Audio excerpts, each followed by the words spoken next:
na to silisi yango Kanyama musala na yo esili Kanyama musala na yo esili mende musala na bino esili ndeko bozawana boye bakesuka na bino bozokende kasi boyaka mboka na te po botondisaka mabumu na bino bozwaka basi misato mine mbongo nyonso ya Congo bokanga kango bo créer jamais misala bo insécurité na mboka police ezali wana pona ko protéger peuple bino bo protéger jamais peuple éducation na mboka ekufa boyaka bokota na 20 ans bo médication pour te battre soit ça ba brouti pour un jour bino banda ka ko régner ils occupent makambo ya ba couleur te ils occupent ya tous les Congolais babi malibanda pona ndeko Satan Kabila misu mavondo pour quitter mboka omoni mboka wana ndenge komi afande bana bazotanga biso to wana baba mais bana bazofanda na se bato mususu bana banzala Congo mobimbe ezaka na nzala bato baliaka bien te décembre ndeko alingi na benga Kabila te balingi donc akomi na suka le 19 décembre mandat na ye prend fin un mandat c'est bandit donc comme on dit une fin de mandat doit correspondre à une fin de mandat. Messieurs, bonsoir, vous êtes branchés sur 3W Congo France. France, merci pour votre confiance. Merci à mon papa Didi Pumba, Nabo Sanité, merci pour la confiance. Pourquoi pas à Yaouli Sionga, Nabo Sanité, mon ami le Lolo Leka. Pourquoi pas à Sele Fumun, Nakatia, Château Rouge. Voilà, afin des Juifs Noirs, Nakiti Awa Nakatia, Saint-Denis, au Binoboyebi, à toi à Paris. Saint-Denis, au Babengi, place au Babengi, au Parlement debout. C'est-à-dire, les Congolais, les Fandaka, les Rézonaka, les Sangisaka, les idées, surtout pour la Mambamboka. Mututu azawa presque mututu azawa Congolais. Yango, afin de Juifs Noirs, par rapport à l'actualité, par rapport à Makambo Ngezo Kendele, non, il fallait na Kende, na Nikon na Parlement debout, ba pesa ba vie na bango, ba loba.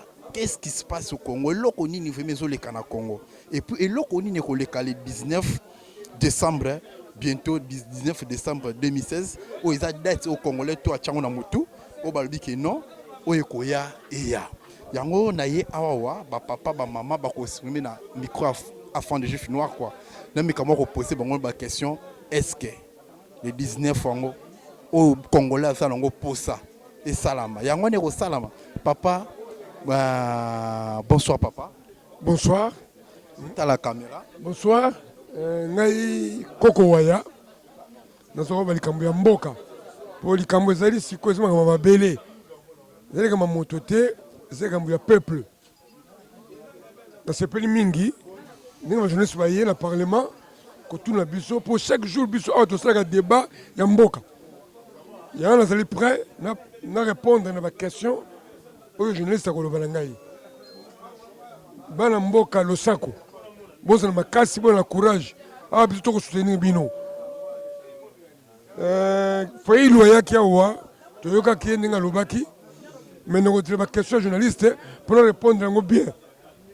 Merci Koko Waya, merci beaucoup parce que tout ça devant Congo France na linga kina tuna oboye papa. Peuple congolais nous tout à la date le 19 décembre. Au Mututu fa manifester, au Mututu le dit que non, il faut pouvoir être en place Batika. Ce qu'on pona yo le 19 wana. Et ça li date au bino pe a beaucoup manifester. Est-ce que yo pe au manifester? Est-ce que le 19 wango et ça li date au Congolais on la libérer? Mais comment qu'on expliquer biso? Le Congo a libéré, le Congo a libéré depuis Kala. Oui, ils ont 50 moko, tout ont passé, il y a Miké, mais comme grave, tout ça au Koufa. Surtout dans la constitution, d'être 19 vous allez nini. Tu fabriquer d'être 19 c'est la constitution, tu sengi, date wana, événement, boye salama. Et c'est les Kambouya mototé. Et c'est la constitution de 2019, Moussala Sili, Congo, et c'est un peuple, à l'Oukamoto à côté, pour pouvoir conduire la transition. Et c'est les Kambouya, il y a mototé, et le peuple congolais. A décidé de mécanisme pour bato basalaki constitution bayebi bango moko ke date oyo ezali ya suka yano ngai naza na confiance na peuple congolais nayebiki koyo kongo soki atelemaka ti na suka tomonaki yango na indépendance awa bato bake na table ronde ntango bazongi tozwa indépendance telle date 60 juin esalamaki bitumba eyaki bato babundaki eza la même chose ndenge tokosala le 19. Merci beaucoup papa. Tozo continuer bato bazali belé moi bato tozo tuna moi bato bazali belé pour na président Fayulu na sepeli mingi na Fayulu tanga yaki awa nebite so bato suivaki ye mais mingi suivaki était alobaki o ezali combat ya marathon abaki ezali 100 mètres te faut yoka discours ya baki eza 100 mètres te 100 mètres ezali boke pas boke mi mazongi yabaki ezali marathon donc marathon ezali moke ko durer tondi ma durer wana oyo toko supporter na passe na mawa papa c'est salami pas tu vas kufi et elle comme ça ko tendre te elle comme dit yo tout ça la marathon 100 mètres te 100 mètres bazo ko sabiso 100 mètres za loyi boke bo gagner. Mais marathon c'est les moulaï. Il y a un peuple congolais baké, tout ça un marathon. Mais base la kaka mpiko. Nzambe ndi azali ko sunga pour cette espèce na katamboka wana. Merci beaucoup. Merci beaucoup Ndeko Balandi sur 3W Congo France ndeka na bisebino que non naza na kati vraiment il y a parlement debout, c'est-à-dire ba congolais baza awa mo ebele. To relekisa micro ya quoi peuple congolais moko na moko amekaka ko expliquer pour na toyeba vraiment au juste. Toza wapi ndenge pe tobake no tozo kende wapi donc toza so na papa na biso bozo mona papa za côté na ngai na gauche papa bonsoir. Bonsoir, c'est Jean-Louis Mbenga, je pense que Simbi micro papa. Comment? Na simbi micro yolo papa. Ah d'accord, Jean-Louis Mbenga nabi ke ba congolais mi bazana Paris ba Binga, j'étais parmi l'un des instigateurs du mouvement combattant na France awa, je les suis, je l'ai dit, c'est pas que je revendique quelque chose. C'est vrai. Tout ça qui mouvement en place, bana ba côté pelé, les lots et qui liboso. Tout ça ko bunda pona mboka. Tout ça ko bunda pona ba intérêt personnel te. Tout ça ko bunda pona bunda bisote. Tout ça ko bunda poto tala à venir ya bana oyo ba ko bota masima na Congo, tokotika bango ndenge nini. Est-ce que tokotika bango mutuna na ngai ngoyo. Tokotika bango basika ba Rwandais ou bien tokotika bango héritage ndenge ba koma na kati ya hymne national na biso. Nous bâtirons un Congo plus beau qu'avant, que nous léguerons à notre postérité. Bon, nous avons beaucoup de émissions. C'est la vidéo. Je ne vais pas prendre la parole pendant longtemps. Pendant le 19 décembre 2016, Nakosenga, na ba compatriotes surtout, ba Congolais surtout, Bobanga et Loko Mokote, Bobima na balabala. Congo ezali mboka na biso, Congo ezali mboka na bino, Congo ezali mboka ya ba Rwandais te. Bobima na balabala, bobunda lokola ba papa na biso babundaka le 4 janvier 1959. Ville Kinshasa ezali une vraie capitale poudrière. Poudrière en ce sens qu'il y a 6 millions d'habitants. Ceux qui 6 millions d'habitants, 6 millions d'habitants, ba bimi na balabala. Kanambwa ou Kanambe, ako passé mandouk na ye wapi. Ako passé ba charwa na wapi. Ako kate, suka nango, ba ukangaye. Suka nango ba ukangaye. Papa, na ndengo ozoloba parce que bato o baza na mboka Congo, babima libanda. Oui, c'est vrai que babima le 19 parce que le peuple congolais a déterminé déjà. Mais suko awa bino na poto. Pour stratégie na bino eza nini o vraiment beaucoup sala o lelo ko ebisa ba ndeko baza na poto. Nini beaucoup sala na date il y a le 19 décembre 2016. Stratégie Nabiso, d'abord, nous avons décliné sur 2 points. Bah, pas monsieur Césali, mais encore bah pas monsieur soutien. Stratégie Nabiso d'abord, il y a l'Ibosso Zalaki, mouvement Banda Awa, tout comme un mouvement Oyo, tout exporté en haut, Namboka. Et c'est comme Namboka. On est d'accord ou pas? Et c'est comme Namboka. Donc, bato bandi ko telema, babandi ko lingana, babandi ko revendiquer, babandi ko comment on a que basan liberté te. Faut pas telema. Faut pas debout. Tout ça mibali.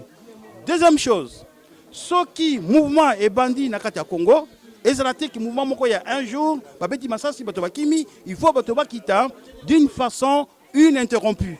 Donc même si on dirait un mois biso awa na poto on va s'organiser de façon que tokobotola à intenter tokobotola l'ambassade nyustu ya Congo na mokili mobimba. Ezala na Canada, ezala na France, ezala na Belgique, ezala na Italie, ezala na Europe, ezala en Afrique du Sud et pas ba combattant ba ali pas ba congolais bazali. Tout ça là yango. De toute façon tokobanga loko moko te parce que ba kenabiso nulle part. Voilà. Merci beaucoup papa. Voilà, tozo continuer. Bandeko bazali belé, tozo tuna bandeko. Bandeko bazali moi mingi. Oui, le basuka loba papa. Pardon. Congolais bobanga loko moko te. Dictateur basenga kanzela na dictateur te pour bokindo kotambola pour bolongola ye. Basenga jamais la permission d'un dictateur. Dictateur balongola na makasi. Sans que tant que tolongola Kabila na makasi te, eh ben Kabila kovanda na mbula. On nous dit que tokende ceux qui na dialogue élection en 2018. Qui vous dit que lelo avant dia kangi mono kalbakalo comme côté qui nous dit qu'en 2018 à Kolongwa qui nous dit ça? Personne. Qui nous dit ça? Personne. C'est impossible. À Olongate. Donc, à Komiko Sakanabiso, Banamboka. Oh, Mboka Nabiso. Yaza Wande. Faut qu'on baigne la makasi. Il n'y a pas d'autre solution. Il est venu par la force, il partira par la force. Voilà. Merci beaucoup, papa. Bandeko Mingi. Ouais, bonsoir, papa. Moi, Liloba, par rapport à Yobi Makamdenge Zotambola Namboka. Et puis, Nam date les 19 fois. Yo Yobi Makamunyo Kokoloba, en tant que Congolais. Allô? Ah non. Bosquet, je m'appelle Jean-Claude. Je suis du quartier 13 de Ndjin. Mais Nakoloba Boye. Oh, Nakoloba Boye, pour le peuple congolais, il y a RDC. On appelle RDC dans Paris. Mais on a dit Kabila, le 19 mandat est Sili. Bino Bobanga, il est Mokota Mukete. Awa, toujours le balelo, il est samedi. Mais vendredi, Bakamati ambassade, Botoliang. Le peuple, biso peuple. Bino pas vous allez kuna, vous avez toujours le courage. Bobanga est là, vous pas bimisa minduki. Et là, comme on a bino que transition et ça il y a Kabila té, il y a biso il y a Congolais. Papa qui s'est dit, vana na qui place na yo. Papa Fayulu, tu as biso nous tout. Tu as intérêt ya biso moko. Parce que pays n'est pas occupé dans les étrangers. Et Kabila, c'est-à-dire Rwandais, c'est pas Kabila. Ça s'appelle politique. Politique. Rwandais. Donc, oye baki oyo zoko sala na biso na Congolais et que futa pa na yo. Boko sala Kabila na ndenga ba guerre ba buzo bana. Na takuti Eduardo Santos. Yo pe sa sous. Kote makambote. Mais biso zali déterminé. Ah, tu as une ambassade, tu as une ambassade. Pour te laisser la population soutenir, Mboko Nabiso. Mboko Nabiso, c'est un jeune en Afrique, on a poké, royaume. Mandat, condition. Mais il y a Souka, Kabila Fotambola. Merci beaucoup, Kabila Fotambola. Le peuple congolais a déterminé. Donc, papa Moussou, on a vu sur la zone de Nobel qui nous avons l'exemple. Micro parce qu'on a parlé debout. Tout ça, il y a Saint-Denis, à Paris, précisément à Paris, Saint-Denis. Donc, c'est un qui juif noir, afin de micro, il y a juif noir est passé. Parce que Talaka, Nobel qui nous cette fois-ci, nous avons la mission pour essayer moi bien quoi. Papa, bonsoir, papa. Bonsoir. Moi, présentation, combo papa Nani. Et puis, papa. Ozoé Bamakambo de Kalambo Kalabiso. Question de la les 19 et Kozala Ndengenini. Est-ce que le peuple congolais a déterminé Kotoyo, Bosa Ndengenini, mais comment expliquer les Congolais au besoin de la partout, a déterminé. Mais l'autre, c'est à Kimia, tu la journaliste de Bosso. Et l'autre, c'est à Bosso, paix. Tout ce beau, il y a que Montréal, attends, mon côté à Koufa. Parce que le peuple a réclamé démocratie, il y a Mboka. So bolingi mutona kende, boye bisa ke na malembe. Omoni na malembe kende, yangona eloko biso to ko senga. Ke na malembe ndengo solo ba bongo sa si mutona ko ke na malembe. Mais mande select. Soka sa mutu ya solo, balobi ke ozodirige mboka ntango ozodirige mboka il faut tika pays omoni toboyi ke trouble ezala eloko biso tokosenga mpe kimia tranquillité toboke oyo ezalaka bato bakufa soki atali mutu moko akufi jour wana nde tokosepela te le 19 soki mutu akufi tokosepela te biso oza na poto si tokangi ambassade ambassade tokangi balobi baambassade tu ya poto fo ezala kokangama ya solo kangama à partir ya lendi osala masusu te so ozoluka visa ozoluka passeport ozala nango susu te awa ekangami omoni donc totika bato bayebi démocratie ba Martin Fayulu bato basa ebele totika bango badirige mboka topesa ngo na baétranger te. Merci papa. Toso continuer pour Namboka Nabiso. Un enfant congolais né dans une maternité. Le président de la République parce que au la place Souana, ça même pas maillé le rôle là. Un enfant qui est naître dans une maternité. On le fait entourer des conseillers. Voilà, c'est bon. Donc Kanambwe, Kanambé dégage. Merci beaucoup, héritier Ungina derrière la caméra. Toso continue toujours à Kotuna Mama Pebaza. To retourne à Maman. Héritier Ungina, deuxième mois Mouké, Tolanda. Bandeko Balandikandi, qui n'a pas vraiment debout, en Saint-Denis. Pour nous retourner à peuple congolais à Vina Bango par rapport à la date le 19. Parce que le 19, il y a une date au Congolais, Moututo, Azan Moutou, et il y a le Bungate. Mais en gros, tout ça continue toujours à retourner à la vie à peuple congolais. Tout ça, on a dit que Congolais comme il faut. Amekamo, on peut s'appeler la vie. Bonsoir, papa. Bonsoir. Bonissa. Ça va. Le 19 décembre 2016, il y a une date au peuple congolais, Bakangi, Balbikeno, fin à mandat, peuple congolais. Alingi atamusa makambu ndenge sengeleli yo position na yo et là on y par rapport à date le 19 décembre. Bon, le 19 elle est date le date nyonso. Mais ça symbolisé la fin du mandat du président Kabila. Donc ce qu'il faut dire c'est que sur les légalistes, il faut simplement se soumettre à la constitution. Donc, constitution le but est une fois, mandat renouvelable, point barre. Mandat président Kabila est scellé. Donc, le 19 décembre, ils allaient date moko où ils ont symbolisé fin, il y a dernier mandat, il y a Joseph Kabila. Mais, et là, c'est important, les lois au monde, et ça dialogue toujours bien inclusif, où il y a quelques jours entre le rassemblement politique. Na bateau basaki dialogue il y a Kanchachi. Ça veut dire que il n'y avait pas d'inclusivité tant que nous la dialogue na Kanchachi. Parce que configuration politique il y a Congo et Salamaki jour où nous la dialogue na OIA, c'est-à-dire quoi? C'est-à-dire que nous avons vu des gens qui ont voulu réellement faire pérenniser Kabila le pouvoir. Notamment bato bakena ko signer ba accord wana et bato muso baboye ko kota notamment rassemblement o babaye que no dialogue wana ko salama ndenge za ko salamati et bato bakena na rassemblement notamment conduit par le président Tshisekedi bazana raison lelo et raison wana yango permettre biso to mona réellement que bazongi lisusu pour na retrouver ba point ya divergence aux kabola batou pour nous dégager moyen pour la transition, parce qu'il n'y aura pas d'élection en 2016, élection et aussi en 2017. Mais il faut trouver un moyen, une voie qui permettre le président Kabila Abima, na Kimia, et puis le gouvernement Goya, où il a issu de l'élection, où il a préparé la transition, et ça l'a bien. Donc, les légalistes, nous privilégions toujours voie à dialogue.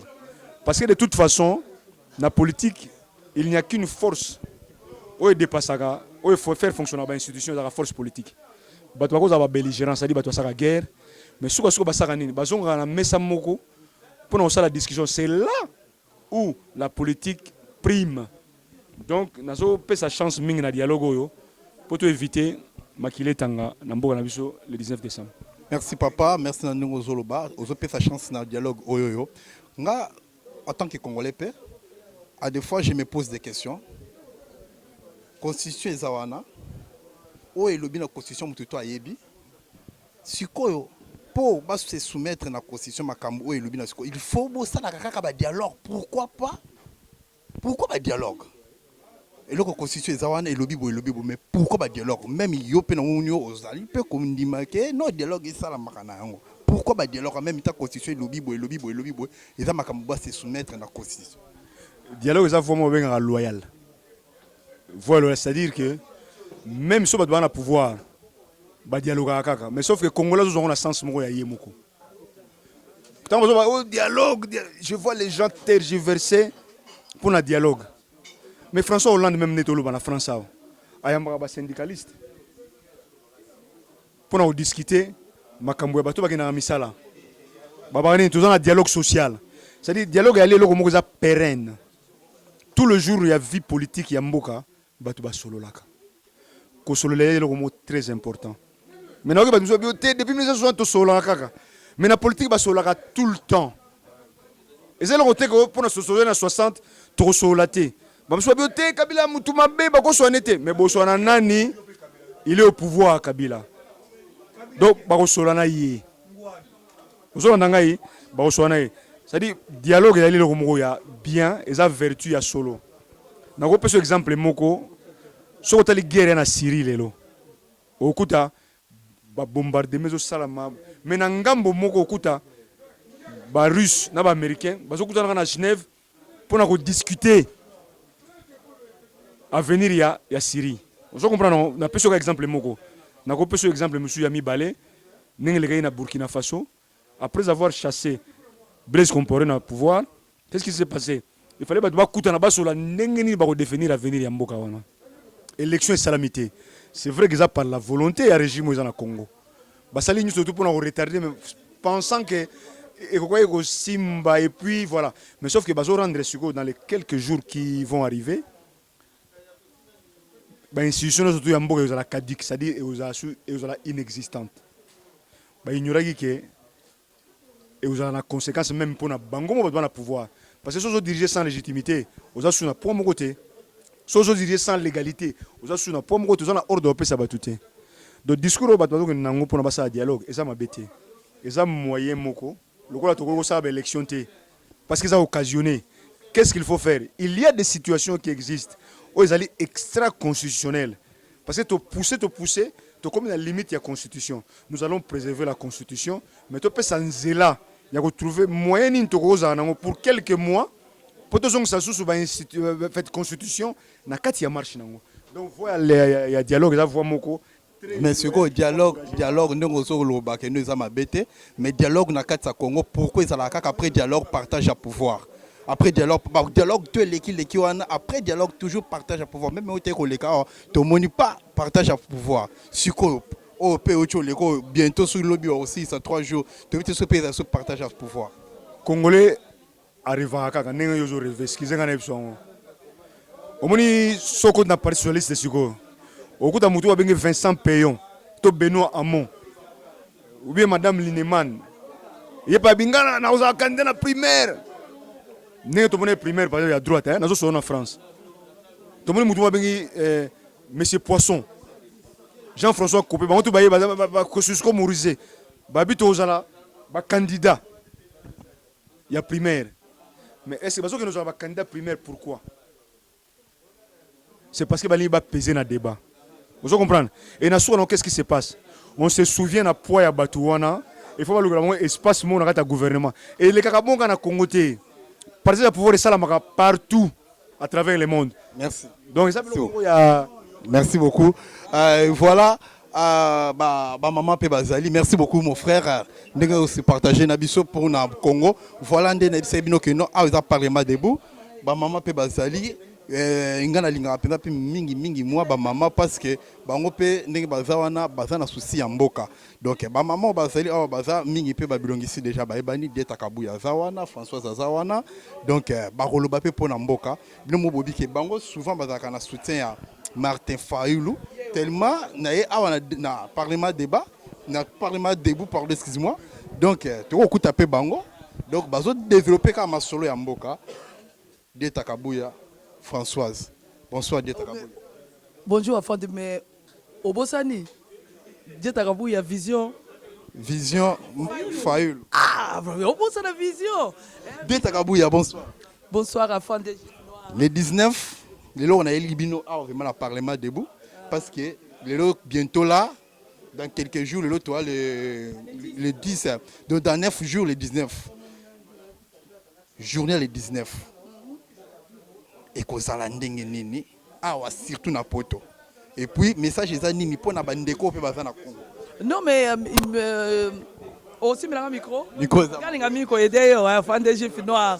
Mais pour le 19, ezali makambo beaucoup tes autres à la tête que nata la couleur jaune ou nata la ongai Dieta Kabuya mutu ya Martin Fayoulou balobi le premier combattant o Dieta Kabuya o François Lembe wana Olive Mutaiba kiango parce que eza famille na été o Lembe mutu ya Fayoulou Total la caméra mimi. Total la caméra o Lembe mutu ya Martin Fayoulou le premier combattant l'homme Mazanga Libumu ou Johnny Timbalanga ou non makambo Congo le 19 ils occupé ba couleurité ils occupé banda côté ils occupé ba congolais donc tous les congolais ils ont makambo na biso moni Congo ils ont net course ils ont course vraiment munene ya modindo et à Modindo, ça course à Modindo. Ce que Congo, ils occupent makambo ya ba couleur té. Ils occupent ya tous les Congolais. Babi Malibanda pona ndekwa Satan Kabila Miss Mavondo pour quitter Mboka. Omoni Mboka wana ndenge komi afande bana bazotanga biso to wana baba mais bana bazofanda na se. Bato mususu bana banzala Congo mobimbe zaka na nzala bato baliaka bien te nta pays obiso tozana yo awa bato basali yango awa bazaka bato lokwa biso bazana zolo lokwa biso bana ba pe na nzoto lokwa la biso mtala mboka na bango ndenge komi biso soto komi ko ya awa mais mboka wana pasi eleki bana bazoka classe te okomona ta mususu mwana ningia sala ta ba devoir na ye courez ezalaka te mai ezalaka te école surtout école ezali venir à bana lobby pour na ba jeune mususu baza bazu babaki na bango ba mususu ti lelo baza na classe po bazonga ba kobimba bo misale zate il faut ba se dévorter ils ont la makambo ils ont la ba congolais faut ba telema déjà Belgique tozo botelango ta musu pe to kopesa ngo Johnny Timbalanga a diriger ngo aza chef na bisa mobilisation ba yele leka ta musu ko parce que tozo botela penza ba ambassade donc Kabila fois que de tokozonga te tokolala wana Kabila penza ta musu na mona corps ya ba zairwa te mais azo monango omoni Kabila c'est tout à fait normal. Hier, ayeba ki télé te afin de ceux qui monika télévision Kabila ayeba ki utiliser télé te ayeba ki papier mouchoir te ayeba ki papier hygiénique te parce que ya fanda na zamba soki tonga yoko mona Congo ayeko mona télé ayeko mona biloko wana zo bakana okete mais c'est muto ayebi eloko te c'est vraiment il est très total abomi mboka atieba conflit na Congo grave yango biso to na obego kala ba fashelenga kutu ba bifona benga e kanambe Miss Mavondo sikondi ngaza naza dimanche le 19 oblige Kabila nazora micro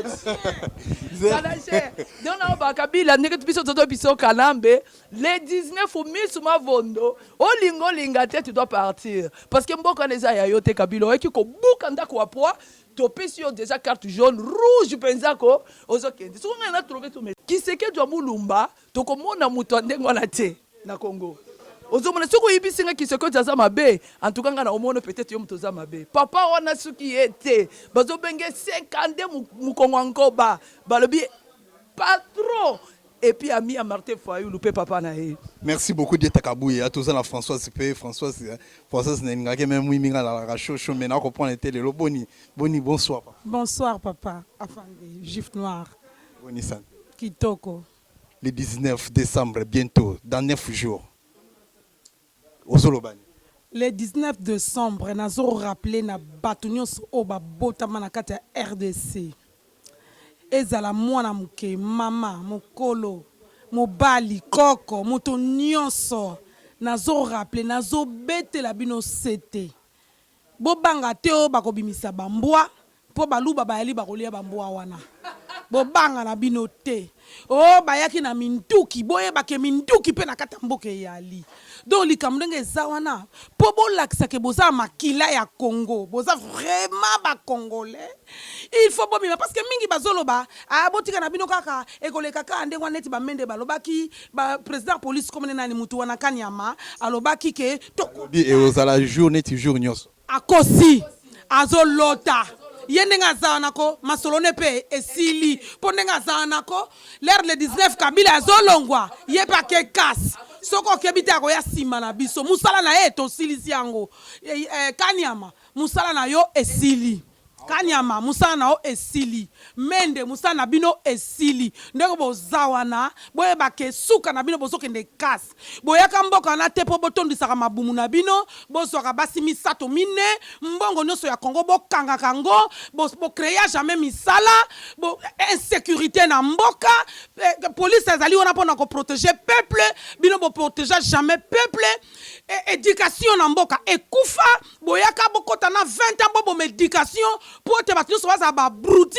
pour un jour bino banda ka ko renier bo kanga biso en otage mais to boyi biso to zalo kwa bato ngambo te bandima glissement salama ba changer ba extrait d'acte de naissance na Brazzaville ba bino boka si biso no soto ko zande wana biso to za modèle wana te biso to za batu to uti na makila ya papa Simoki Mbangu biso to zali batu to uti epai to uti ba koko na biso mabele wana za biso to uti na Angola te to uti na Soudan te to uti na Tanzanie te to zali ba congolais ngande na la congolaise de souche na botama na kata kini na koli na kata kini na eko progresser na kata poto esprit na biso fungwami biso no soponi to lobelaka politique biso so to ba politicien te mais soki biso so tout komi éveillé pour boye ko détruire mboka bo détruire rango to ko ka koloba te comment batu mobimba so ba poser bango question ba échapper kaka na ba question mais tout la réalité mboka ekufa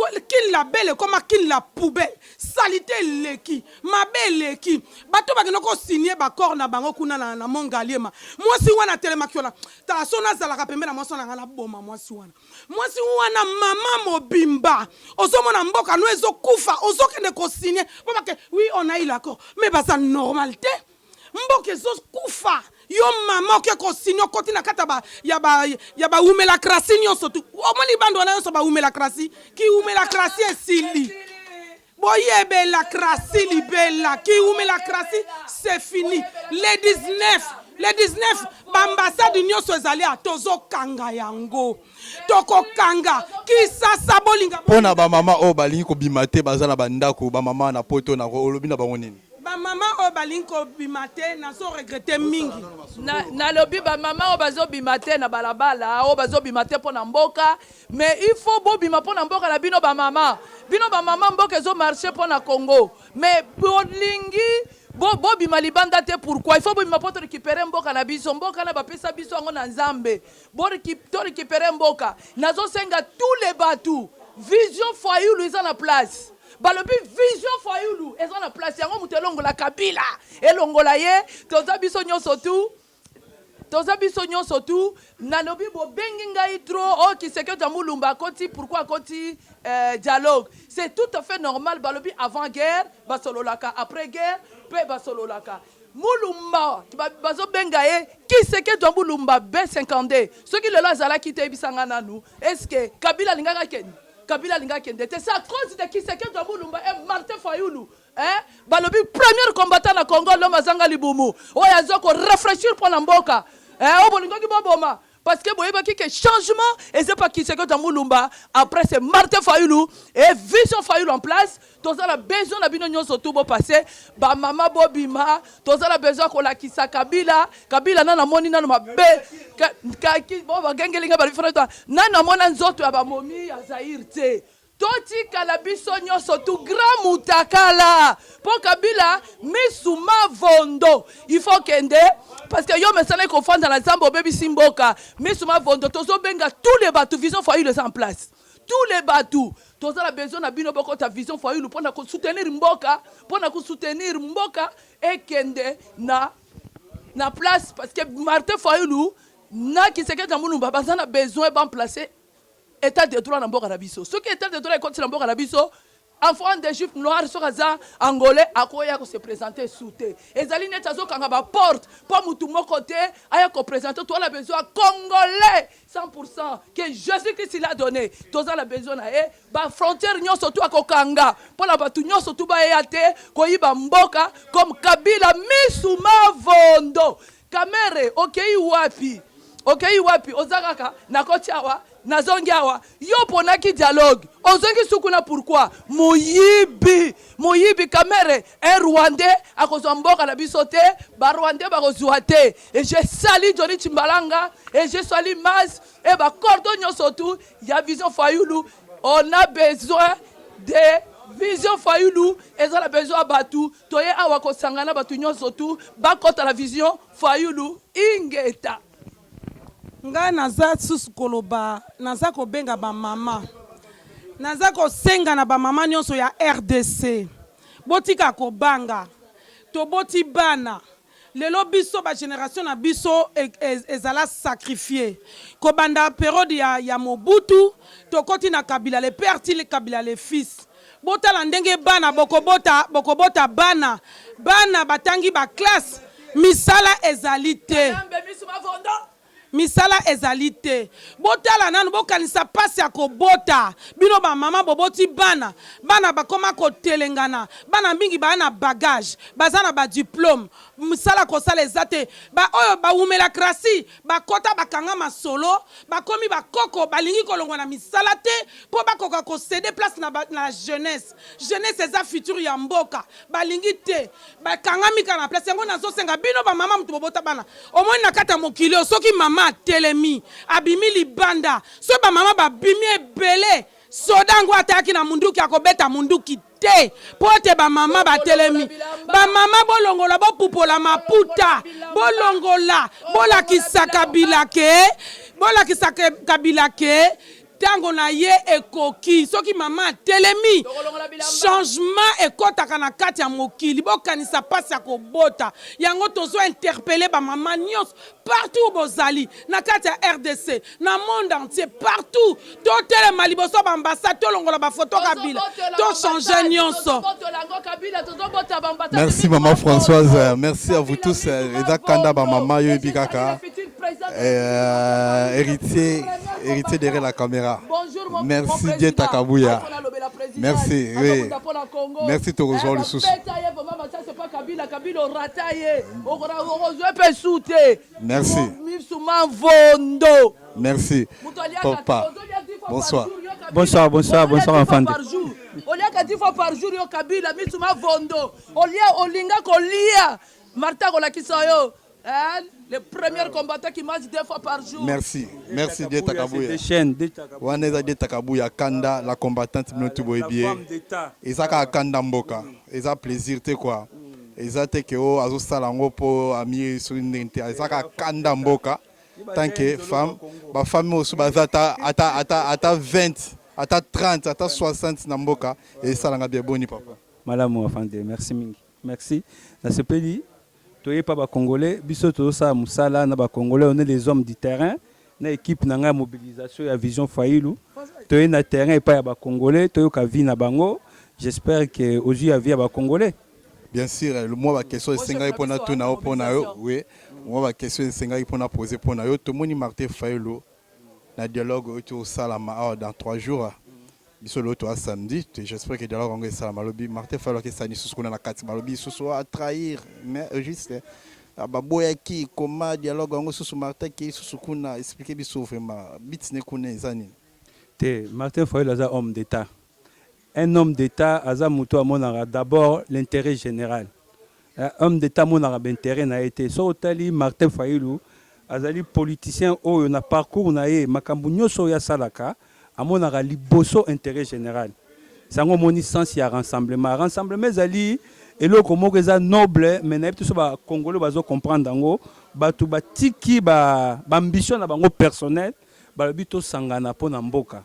Donc Martin Fayulu soit koti na dialogue wana ezali ya liboso ezali pona intérêt ya mboka.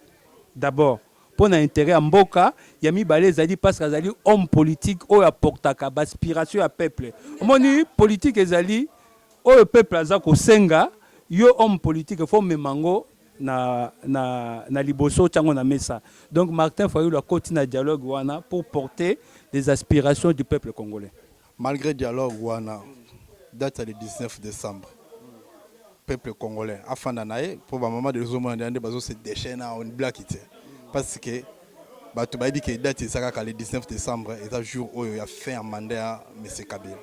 C'est que 3 jours où bango yo bakoti so yo pona yo le 19 décembre. Bah tu bima. Ou bien baser le dialogue ou bien expliquer son nom le 19 décembre.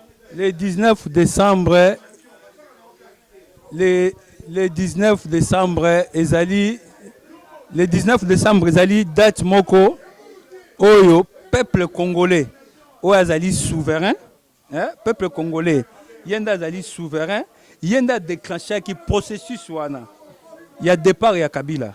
Donc nazomona mutu moko te oyo akoko kanga processus wana parce que processus wana mutu aza nango contrôle ezali peuple souverain. Même ceux qui ba président Fayulu Baké Kokota pour essayer de amorcer un peu. Mais c'est le peuple congolais qui a le contrôle. Il y a date, il y a le 19 décembre. Il y a un peuple congolais. Il y a confiance dans le peuple congolais. Le peuple nangayi, na Hollande parcours, il y a un poto na Congo. Makamutu baza osala, na confiance que le peuple a un processus à bandaki. OK, nangoti na suka. Donc le 19 décembre, le peuple souverain a récupéré Bokonzinae. C'est quoi le 19 décembre, mais c'est que Bengi Kanyama, chef à la police, alors bien, bobanga la binoté, abisme ba policier, tout ça, bobanga la binoté, ça n'a encore ni toujours nyoso, ba décision c'est Zoamaki, tout ça ba nini, mais il a mokoté collé pour la journée wana. Et en plus, tout le monde a une décision malgré Zoamaki, tu comprends était, tout le monde mais c'est Vital Kamerhe a signé qui déjà d'accord moko tu collé ka ba misi peut voir même le Premier ministre, mais tout le monde sous Vital Kamerhe na dialogue il y a 3 jours avec Ozongelo ni okolo ba pona biloko. Te omoni mokolo lelo makambo tozo sala ba benga ngo ezali inclusif. Eza dialogue inclusif, eza dialogue eza ya batu nyoso. Mutu moko tazali wa kocha mutu musapi nini. Batu nyoso to na posa kimia na mboka. Yango moni na esprit wana ya koluka kimia, mutu nyoso aza na place na ye. Mais peuple congolais ayebi nani aza nani. Ozomona tant que yango toza ko combattre soko moni Fayulu aza kuna pona ko luka élection ezala crédible, seni ezala crédible, to kende devant le peuple congolais aza souverain pour peuple nda ko décider parce que makamba homme politique ba sali so ba kanisi que peuple congolais aza ko mona te to moni nani qui est qui et au moment où ba koya pa na biso poto pesa bango mandat nga aza na confiance peuple va se décider. Merci beaucoup Papa Johnny. Message moko ko passer peuple congolais Zolandayo, total la caméra et puis balandi à 3W Congo France Bazolandayo, mon papa Didi Dipumba héritier ngina derrière la caméra et puis Batunyo so Bazolandayo. Message ezali. Message o na ko pesa na peuple congolais. Bozo ko mona biso tout donc Kabila comme na suka le 19 décembre nde ko lingina benga Kabila te balingi donc a commis na suka. A commis na suka le 19 décembre, mandat naie prend fin. Un mandat, c'est un bandit. Donc, comme on dit, une fin de mandat doit correspondre à une fin de mandat. Mboka wana eza mboka moko eza anarchie. Congo eza démocratie. Ben institution Congo eza ben institution démocratique. Et puis biso batoza na état d'esprit tozo travailler na mboka wana na ndenga démocratie. Yango bozo ko mona toza ko défier M. Kabila. Yaza ko linga a fouler démocratie. Biso tolobi ko fouler démocratie te. Mboka wana eza démocratique. Na yango mandat na eza ko sila le 19. Le 19 mandat Kabila eza ko sila. Bo biso ba congolais toza ko se préparer ou bien toza ko se préparer te. Na yango message nanga lelo ezali vision Fayulu président. Ezali projet o ezali projet ya ba congolais. Ba congolais tale sika toye awa. Toye na parlement debout. Et sika ya ba congolais, bokomona ba congolais ba s'exprimer librement. Toye ko présenter bango projet ya vision Fayulu président. Po ba ya ba rejoindre biso to sala bomoko poto mema ndeko na biso Fayulu tina kitia bokonzi. Donc, les Congolais, il faut tout vendre, tout se préparer. Après Kabila, et Rosala Nani. Après M. Kabila, et Rosala Nani. Pour Nangaï, na esibino bo rejoindre biso na vision Fayulu, pour to lalité, toza ba Congolais baza distraité, toza ba Congolais baza indifférenté, toza ba Congolais baza ba patriote, tolingi mboka, tolobi pona mboka na biso, il faut to mema, to porter moi na mboka, oyo azali digne, oyo azali à la hauteur, akoki ko représenter biso pona dignité na biso, pona fierté na biso. Na yango naza ko senga na bino ba Congolais, bo rejoindre biso na vision foyer le président. Vision foyer le président, ezali espace oyo totie pona ba Congolais de tout bord. Ezate o kaka SID te bato IDPS bokoki koya, bato MLC bokoki koya, bato INC ba oyo nyonso basepelaka na failu mwana mboka na oyo parcours na ye na nyonso aza kosala to na posa na bino toya tosangana na vision failu to porter mwana mboka failu to imposer na kiti ya bokonzi. Merci. Merci beaucoup, c'est bon, c'est fini, on est à la fin. Merci héritier Ongina, merci, c'est bon, on a fini, on a tout ça, tout comme Diana Souka, merci beaucoup. Dieta, c'est bon, message, c'est bon, c'est déjà passé. Bah, Congolais, c'est déjà capité, bah, comprendre les 19 Mtoutors à Libanda. Merci à héritier Ongina derrière la caméra, merci à mon papa Didi Pumba, merci à